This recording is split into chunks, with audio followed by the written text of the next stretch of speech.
Remember in the last session we have seen how to create a Python class with those magic methods and all of that.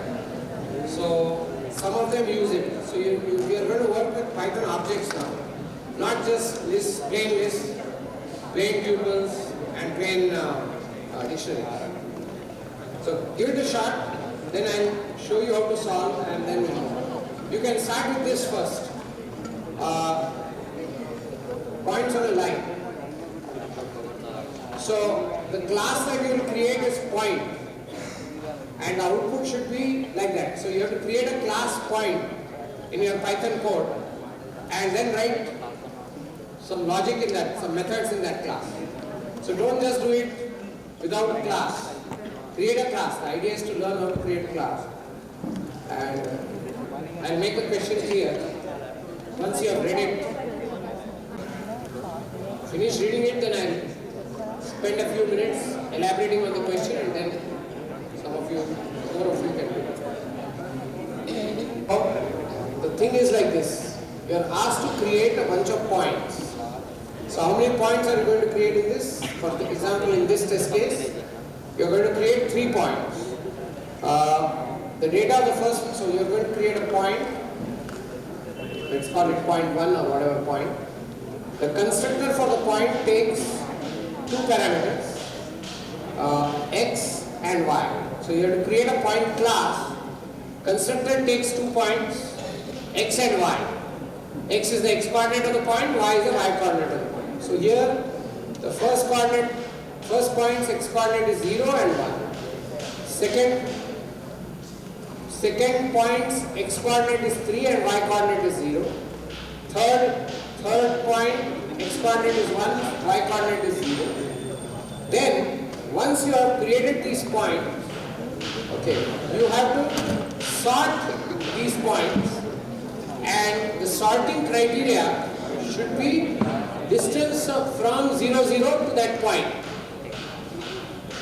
Distance from the origin to the point.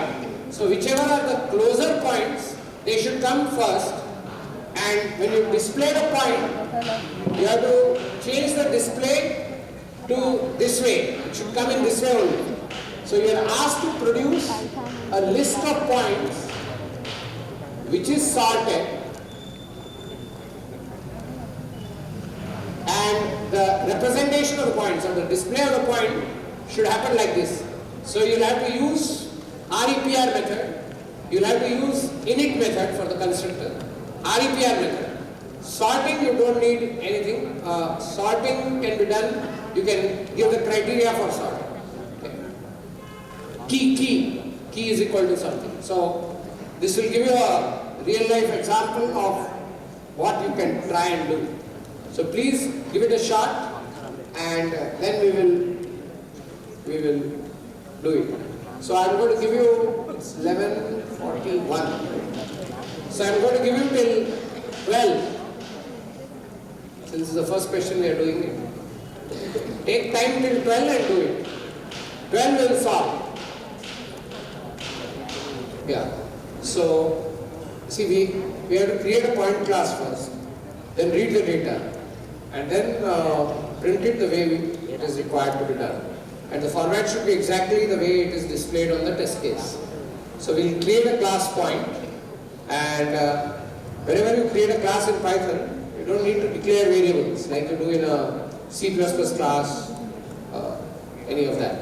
You should use the constructor, that is the init method, which is a magic method. So you know how to write an init method, double under, and you can declare now the parameters. Wait. So how many parameters would you need? Besides self is always required for any magic method. Self is, remember, this. So we need at least 2 parameters. We need 2. One is the x and another is the y, without which a point cannot be created. So you have an x and a y. And we'll use that to initialize rx and ry. Remember, you can call self.x coordinate also.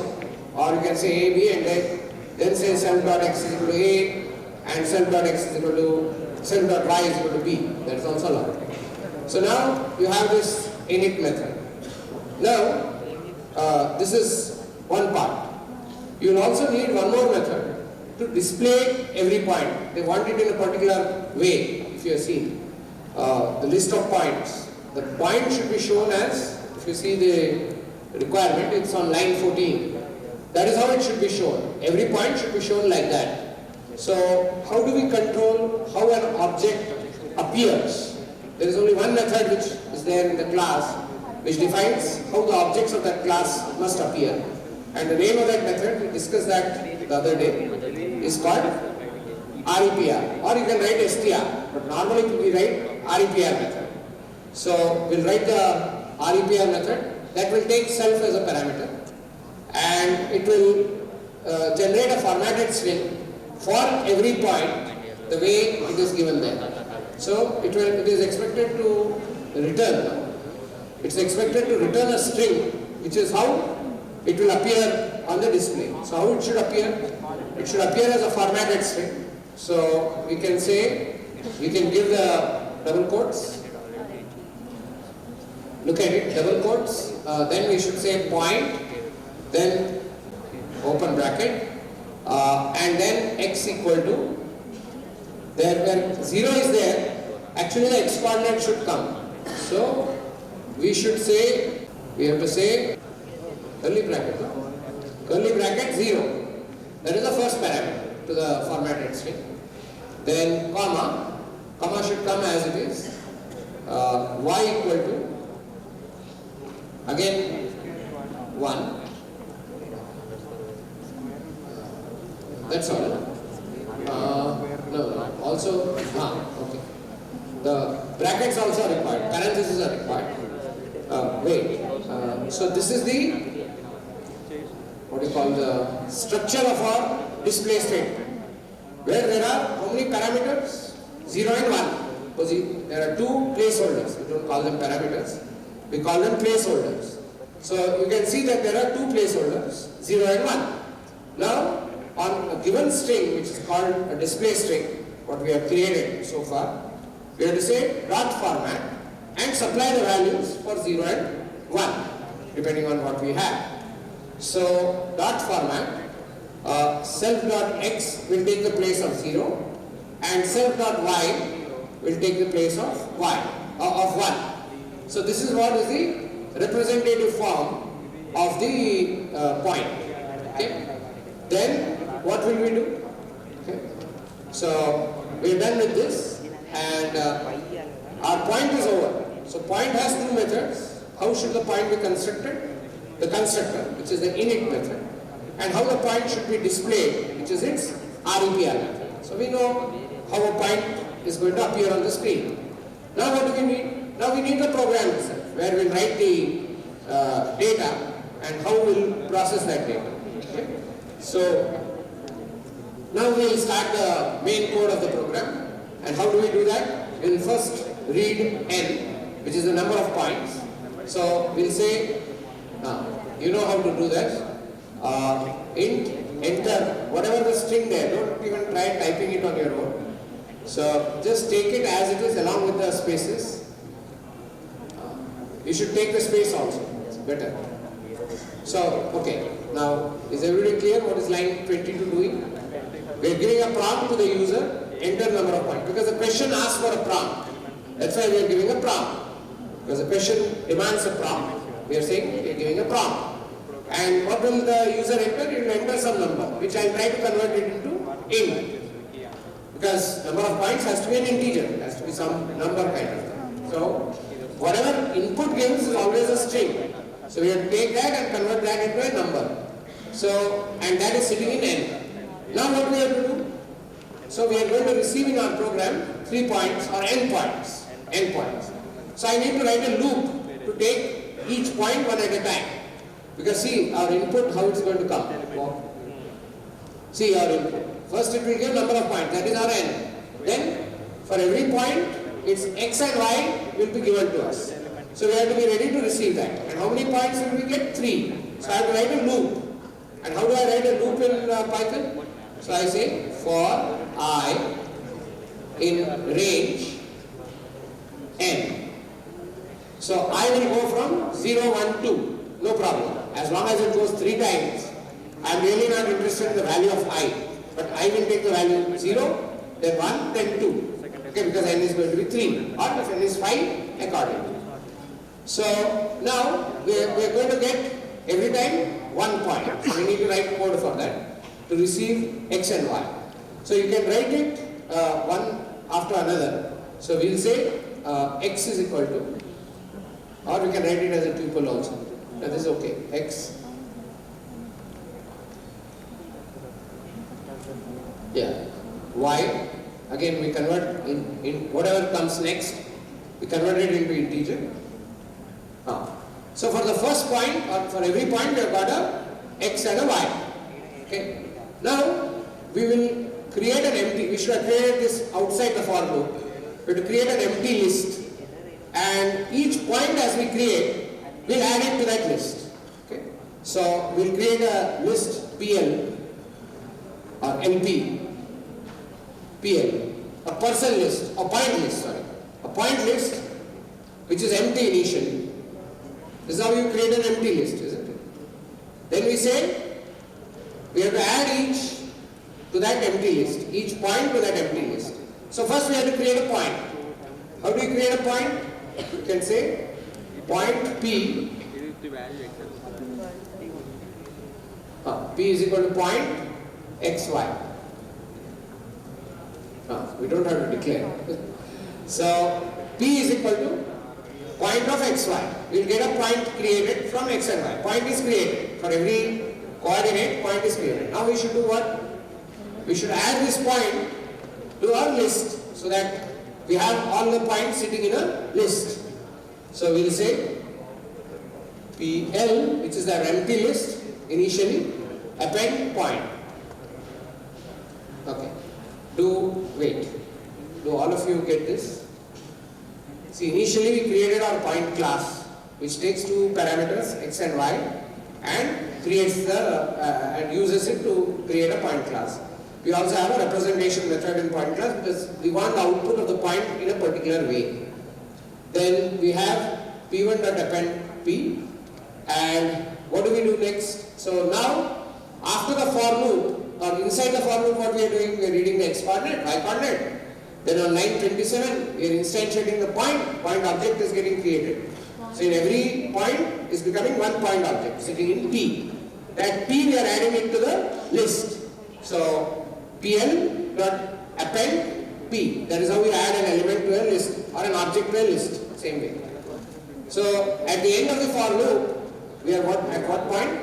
We have created all point objects and they are sitting in the list. Now our list is ready. Okay, but we want the list to be sorted in a particular way. How it should be sorted? Depending on the distance from the origin. Now for every point, what is the distance from the origin? It is the square root of x squared plus y squared. Or we can drop the square root also, because it is to be used only for sorting. There is no difference between the square root in terms of ordinality, and if you just take x squared and y squared, x squared plus y squared, enough. So you can sort it on square root, or you can sort it on square of the distance. Doesn't matter, because we want it to be sorted on the distance from the point. So how will we do? So we'll say pl.sort. We have to give the key using the lambda function. So we'll say key is equal to lambda x. Here x refers to what? Each point object is x. On that, how do you want the sorting to be used? You can simply say as x. No, let's not call the point as x because there is an x in it. Let's call the point as p. Lambda p colon. Each p is a point. Every point it will go one point at a time. And what will we do?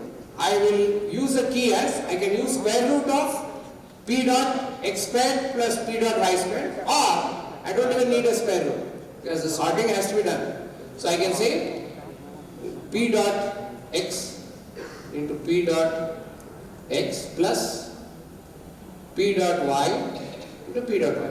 If you want, you can take square root, no issue.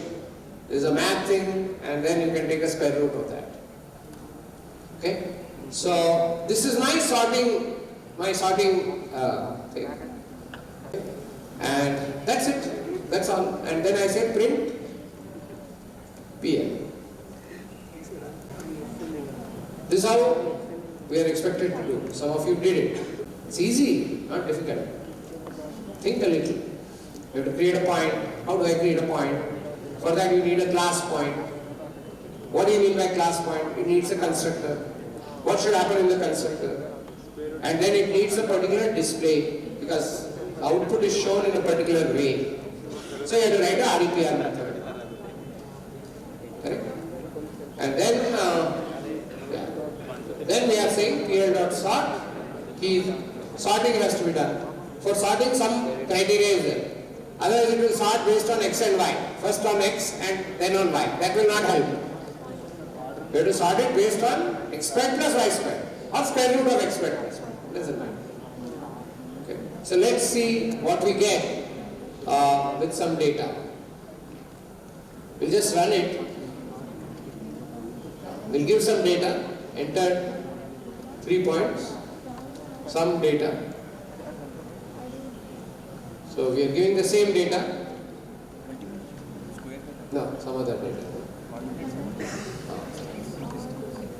Okay, so we are giving this data. So the first point, its distance is the square 1. Second point is 4. Third is 1. So the only thing is the second point should come last because that's the most further. Okay. Did you get? Okay, if you have not got, please take this code. Can we give them? Okay, you can see the code in practice and then you can submit it. They can't copy it, that's okay. Okay, we'll just give you the code in some function, in some program. Huh? Yeah, if you want to see our code, it is in practice 11. Practice 11, just go through it once. Practice 11. So, many of you were doing it, we saw, but I think for some reason it was getting stuck. Okay, so we'll do one more.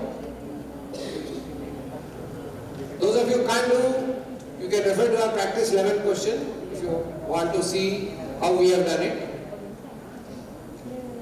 Now we will do one more. Compare ages. So, write a Python program to create a class citizen and compare ages of different citizens. So you have to create two objects of a class citizen. So you have to create a class citizen and compare. The way we want you to compare, please listen, is like this. Using a greater than sign, no? So, the way we want is,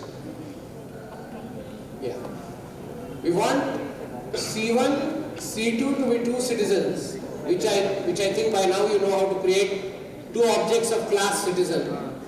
So I want you to create two class citizen, and you want to say if C1 greater than C2, then you should say what? Then you should print C1's name. So your code should include this line. If C1 greater than C2, print C1 dot name. Else print C2 dot name. Something like this. So you have to create C1 and C2, very easy question. And then you have to print whoever is the older. But this is an important line. We must see this in your code.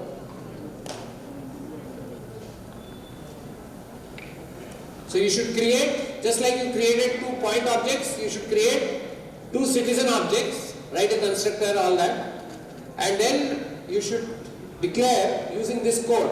So you have to accommodate this operator. So this greater than operator using magic functions you should have in your class, like we showed you the other day, or whatever. Don't do sort. Please don't do sort. There are going to be only 2 citizens in this game, not more than that. You don't need to create a list of citizens also. Just create 2 citizens, read the data about 2 citizens and just say who is greater than whom. No list of citizens required. No sort required. We just want you to see greater than operator. The greater than operator works on age. The basis for deciding who is bigger is age.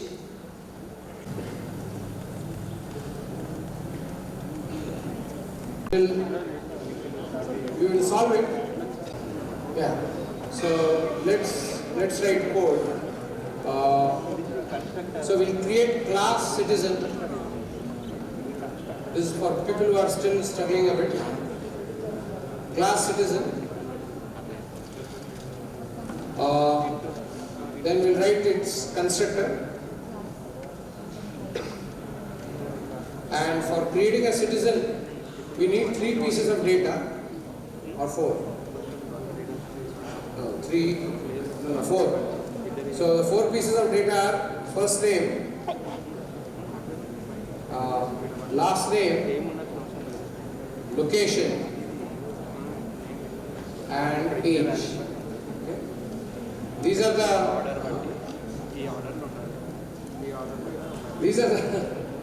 data required for creating an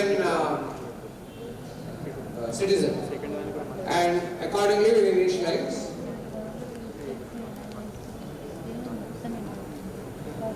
Last name,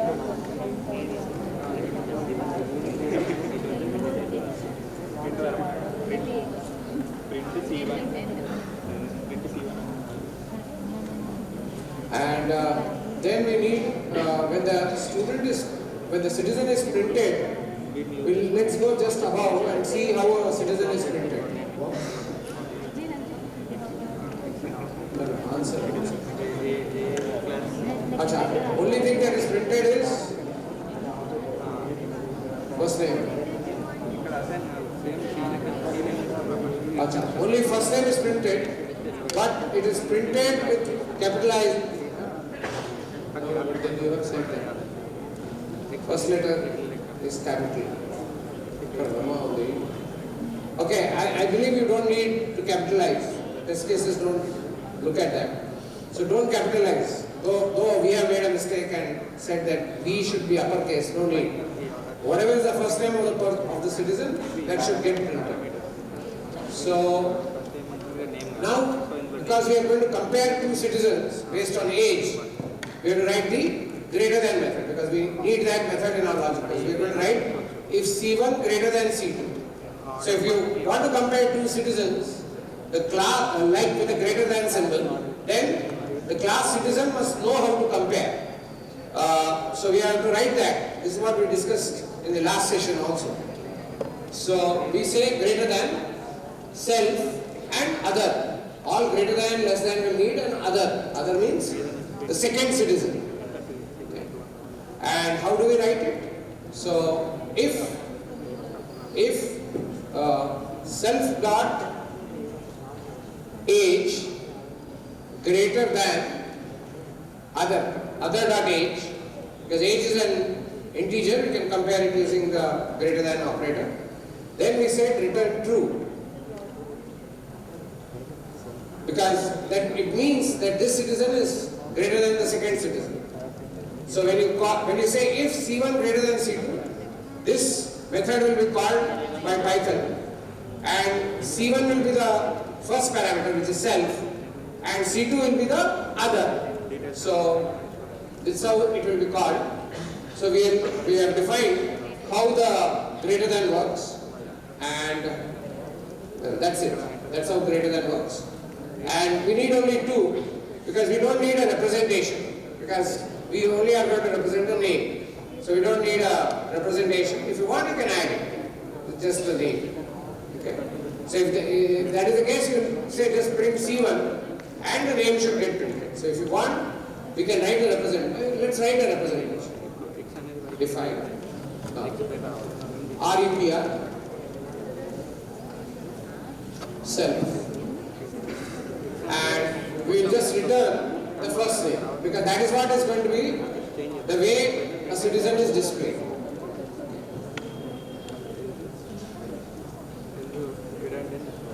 Self dot first. Yes. Now we will write the main program to read the data and process it. So print enter citizen 1 details should come as it is. So this should come on a line by itself, and then we have to take the input. So we will take first name input, last name input. These are going to be strings, so we are not converting them into integers. And next is location, which is also a string. Age, we are converting it into integer, because age has to be integer. Now we have got the data for the first citizen. Now we will construct the first citizen by saying C1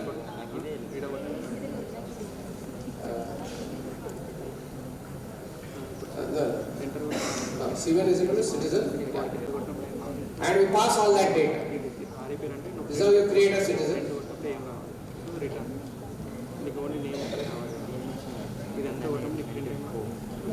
Now by and large we do the same thing, and only thing is now we create C2. Same data, same input. So same variables we are using, so we are picking up the same code. Then we are saying if C1 greater than C2, this is possible now because in the citizen class we know how to compare two citizens. We have written the code for GT. And if C1 is greater than C2, we print C1, because now C1, when it gets printed, you know, its REPR will be called, which prints anywhere the first name of the person. So that's what we want. Else, we can say print C2. So this is what is the code, and if we run it, yeah, so it's asking for the citizen 1 data. So we'll enter same data we gave there.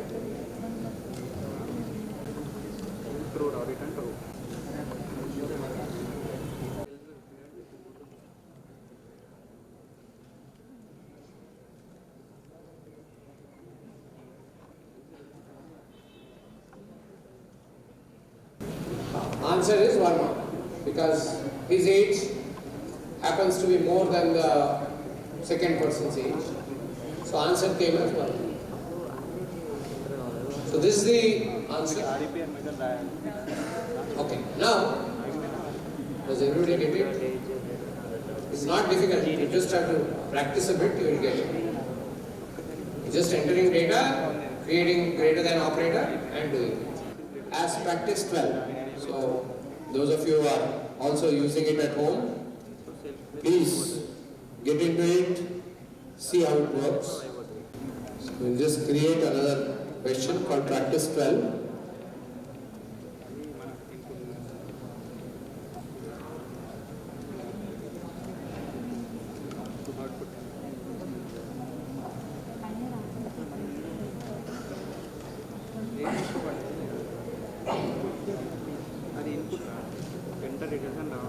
Practice 13. What?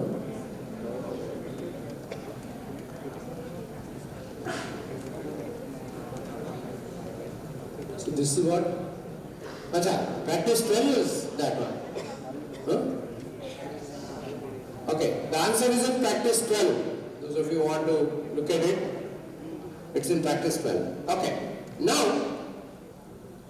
we are going to I'm going to describe a question. It will take a little while to solve it.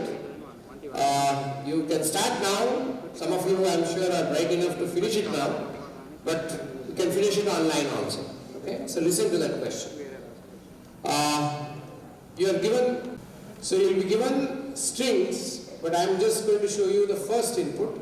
So your name is, let's say, XYZ, and what you are given is a roll number. Your JNTUH roll number. So this is what, 21, huh? 21 BD. Huh? 1 is for, okay, I'll tell you what it stands for. A, 0 is code. Huh? No, that depends on 05 CSE. 05 AIML is 66, I think.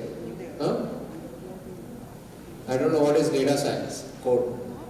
Okay, whatever code may be. IT is, I think, 12. This is the code. I'll describe the thing. And then you have the roll number, correct? So the complete thing is 10. Huh? 10 digits. 10, not digits, 10 character. So you're given a 10 character string and your name. Okay? Name and 10 character string. Now, you have to create a class student with the following fields. Okay. I'll give you how to do, but hold on. What are the fields for a student are, which year he has joined, you have to separate it out. Which college he belongs, and which, this one is, I think, is it a lateral entry or a regular thing? I think lateral entry is 5 and regular is 1. Any lateral entry person? Any lateral entry? Is it 5? 5, no? In place of 1 you have 5. So this indicates whether you are a regular means 4-year program or 3-year, meaning a lateral entry or regular, call it that way. And this stands for whether you are a BTech or an MTech or an MCA or MBA or whatever. Okay, so I'll give you the codes in a moment. Then this stands for the course, whether you are a computer science, IT, whatever, AIML, data science. This indicates, these two numbers indicate that. Then this is the remaining is your roll number, the batch, the roll number in the branch. Okay, this is the thing. All of you know this now. So now, what you have to do is, you will be given just this, and I will show you a site. There are many sites. I think that first ranker, which will, there are many, you can refer to the sites. Now I don't want all collect, I don't want to create a big table, but what the things you will need to maintain are, in this question, to support this question, you need to maintain a bunch of dictionaries. Okay, no, before that, I'll tell you what REPR of student should look like, what it should produce. It should say that XYZ, okay, the final answer that I should get is, it should say XYZ has started his program, or something like this. XYZ has started his program in the year so and so, full stop. Are we there? The student belongs to so and so college. You won't say BD, you should say KMID. So, how do you map it? The way you map it is, you have a dictionary in which the key will be BD, and against that you will have name of the college. Are you understanding? So that you have to pre-create. That dictionary has to be pre-created based on college code and its mapping to the college name. Did you follow? So you'll have to extract that BD and extract that two things and convert it into a field. into college name. Then you should say, so coming with the sentence, XYZ started the programming so and so year. This person belongs to so and so college, full stop. After that, this student is a regular student or a lateral entry student, again one line. So you are converting everything into a sentence and putting it together so that the description of the person comes as a result. So when I say print S being a student, so the student is created from here, and when I say this, I say print S, what should happen? A description of the student should come, which should include no codes. Okay. Then A, the student is pursuing a BTech program or an MTech program or whatever program, and then the student is in so and so branch, and the student's roll number is so and so. This is how. Did you understand? The textual description of the person should be like this. Okay, for that you need 2 or 3 dictionaries. One is a college code to college name mapping. Correct? Another is from that one, whatever that we call it, maybe the full-time or lateral. That is type of program. Okay? Type of program is full-time or lateral. No, it is regular or lateral, whatever. There are names given to that. Then there is A. That is whether it's an MBA, again one more dictionary. There is a separate code for BTech, there is a separate code for MBA, MTech, whatever. Okay, so that you have to, those dictionaries you like that. 05 again a dictionary for course code. Small dictionaries of about 5 or 6, whatever you can maintain. And then roll number, that is straightforward. So at the end of it, I'll tell you what I want. So my constructor will take, class student, let's say you have to build, then you have to say S is equal to student. I will take these 2 fields, name, which is N, and roll number string RS or hall ticket string RS. It should take this. This is N, name of the person. This whole string is RS. It should create a student object, and then I should say print S. When I print S, are you following me? When I say print S, I'll create a student with just these 2. This string as it is and print S. When I say print S, I should get a complete description of the person. Anyone follow? Are you understanding what I am asking for? I should get a narration of the student. Narration means what's the name, which year program started, all of that. Now, there are a lot of sites on the network which will give you, just say JNTUH coding. No. Followed or not? So you have to build this, not completing. I don't want every college code, or at least the procedure should be there. So, and if you want college codes, they are also available. College codes. JNTUH college codes. These are the college codes. So take some college codes, and you don't have to take all. So these are the college codes. You can find all of that on the net. Okay, so try to write the code for this. It takes a little while, not too difficult. Did you understand all of your question? Okay, this is what we will do. First thing, next session. We will see how to write this code.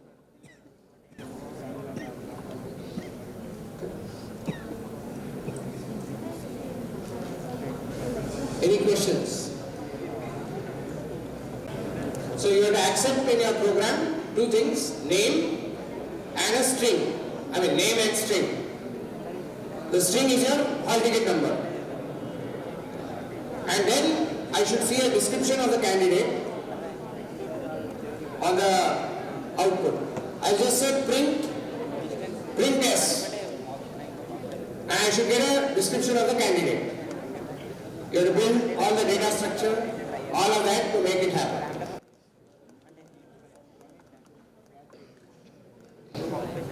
Anybody didn't understand? I don't mind saying it again. So you have to analyze, you have to break it up, take it as a string, break it up, go to the dictionary, pick up the corresponding data and build a student object, student class or student object. It's not very difficult. It should be interesting to do. Okay, I think we will pause here for today. And next session will start with this. Okay, we'll show how to do this and proceed.